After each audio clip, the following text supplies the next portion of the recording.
Why don't they ask? Two main reasons. Sometimes it's a fear of the S word. Oh, hang on a minute, Michael, you want me to do some of this stuff up here? Selling. Is that not a little bit distasteful and kind of cheesy and a bit like, do you want to buy a watch? And I kind of didn't get my first-class degree in astrophysics and maths and statistics and accountancy and stuff to do that selling stuff. Or sometimes, if we're honest, you know what it is?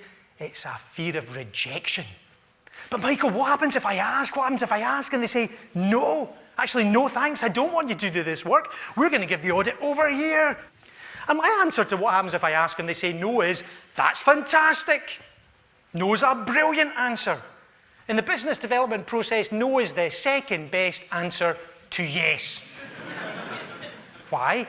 Because do you think no really usually is no, absolutely, no, never? Do you think it's usually no, never? No.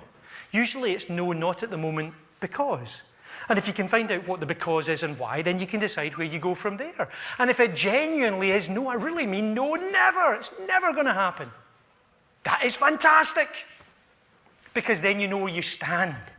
You can move on. Next, please. It's a numbers game. Get over it, yeah? Underpinning this whole process, which is where I kind of want to start today, I think there's a whole bunch of communication skills and behaviours that have absolutely nothing to do with your technical skills. And incidentally, I'm not belittling technical ability. I should have said that at the outside. I'm just assuming that every person, every one of the 150 odd folk in this room, I'm assuming you're each technically brilliant. Can I just make a check on this? I mean, this is a real live question to be answered out loud, not a rhetorical question. Is every person in this room technically brilliant? Yes. Okay, there's about 2 so far. They're now feeling a little bit embarrassed, but I think good on them, well done. Okay, can we check again? Is everybody in the room technically competent? Yes.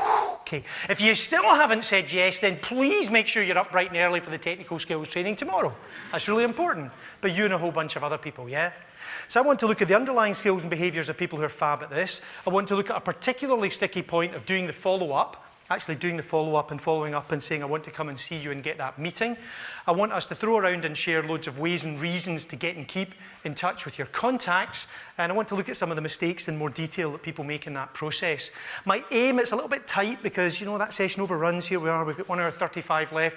But I am going to ensure that in the last maybe 5 or 10 minutes, I'm going to leave time to share a little bit of stuff, which I'd normally just do with the more senior guys, but I'm definitely going to put it in.